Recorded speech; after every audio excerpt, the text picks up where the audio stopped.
Hi everybody, it's Julie here from Publish My Stories. I thought I'd do day one of our journal writing. So yesterday I introduced the concept of writing a journal, and today I thought I would go through a little bit more about creating a book or selecting the book that you're going to use to do your journal. So I've got a couple here that I thought I'd just talk about. The first one is this. Now I actually like to write on an A5 pad, not only because it's easy to store, but I find it aesthetically pleasing. A4 is great, just reminds me of school, but something this size is easier to put in my bag and I can bring it out wherever I am and just use that. This one is a pucker pad and it's quite nice. It's lined paper. It's relatively okay. I mean, it's not top quality, but you know what? It's fine. It will do. But when I'm doing my journal, I don't want it'll do. I want something better. There are other pads out there. You've got this one here, which, I mean, it looks good. It's got a nice little tag to say where you are for the day. And it's quite useful if you use that, so you can just open it up at the correct day whenever you're writing, which is great. Again, lined paper, A5, pop it in your bag. But for this one, for me, the paper's really thin. I mean, it's I'd say it's about 80 grams. It's not a nice quality paper. And it reminds me of school, you know, when you had that cheap paper and you just wrote on it. And it's not a pleasure. It's just not a pleasure. But I do have this. Now this is one of the newer A5 journals or notebooks that are out there. I like the fact that you can actually put additional pieces of paper in here, just whether you've got tickets or you've got brochures or somewhere that you've been, so you can keep them in here. It's also got a really nice silver binding all the way around it for each page, so each leaf has got that.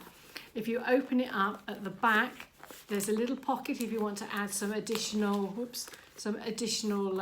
literature in, and there's just a small book.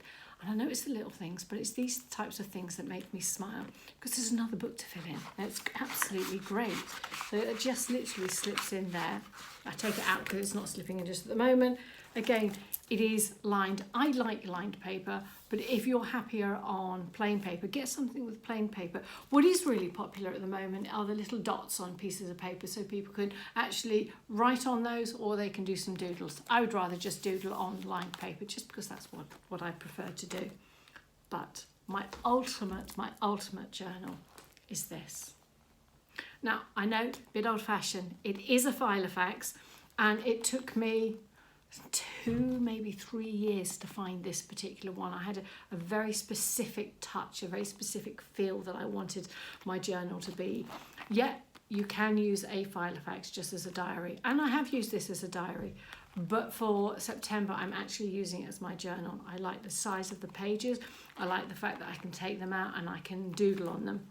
And the other thing that I like to do is that I'm already amending it, so it's got a little zip here, and I've already adorned it with a little bit of bling. I've got some little notelets in there that I can put onto some pages, and a few pockets in there, and ring binder, and lots of different sections. So you've got my little sections up here. I'm highly kinesthetic. That makes me smile. And I've also got a little note at the front of it. Focus. You have a plan, now work the plan. So every time I open it, that's what I see. So it makes me smile. I like using it, I like the touch, and I like the feel.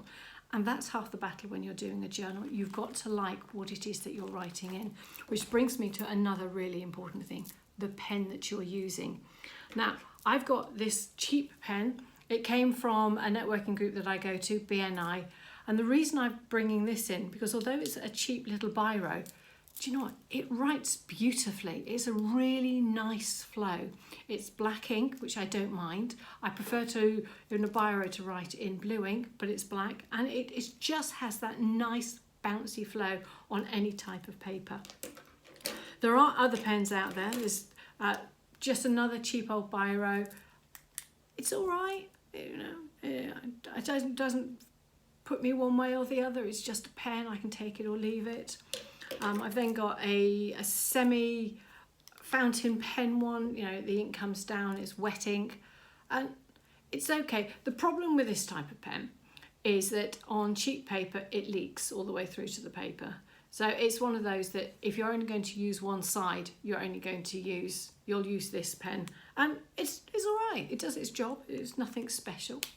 If I do use a Biro, I do like this one, only because it's got the 4 colours in it. This one is blue, green, black and red. I've got another one that's got turquoise, purple, pink and red, and I like that. I like the fact that I've got those different colours, and I do change the different colours. So if I'm doing something, so red is always an important one, green is a name or a place, and blue or black I just interchange because I like to.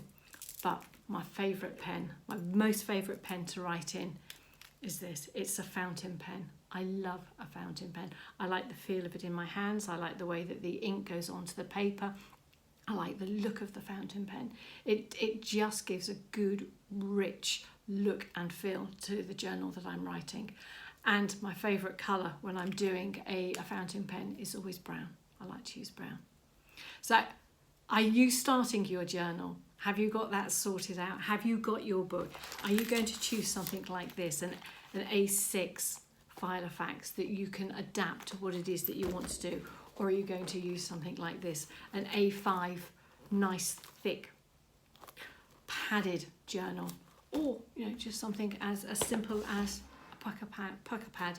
I mean, that's perfectly acceptable if you're going to do your journal, because it's for you, it's what you write and it's how you feel. And writing your journal is entirely up to you, but it's the start of you creating your memories. It's the start of you thinking, what's happened in the past? What am I doing now? What am I going to do in the future? And it's important that, one day, 1 week, 1 month, a year, we sit down and we just record what we're doing. Because in a couple of years, we're going to look back and go, what is it that I did? What was I successful at? How did I feel then? And it's just nice to go back and have a look at it. And I was reminded of this when I was doing a presentation recently. I had a journal from my grandmother, who she also kept journals. And she used hers as a diary, what they did every day. And I picked one up and it said, took Terry and Paul, they're my brothers, down to Bournemouth Beach because there were coxes in the boat race. We had all forgotten that they were cocks in the boat race. Totally forgotten it. It wasn't a memory that any of us had, and it was just that memory. And as soon as I read it, I thought, oh yeah. I mean, they only did it for a couple of weeks. They didn't enjoy it, but it was a memory. And I remember going down to the beach and supporting them. And I would have just lost that memory if it hadn't been written down. That's how important it is to keep some of our memories alive. It's so important. So put some comments down if you're going to create your journal, what you're going to write in it, what kind of book you've chosen, what kind of pen you're going to use. I'd love to find out and start your journal journey with me. All right, take care. That's Julie from Publish My Stories. Take care. Bye-bye.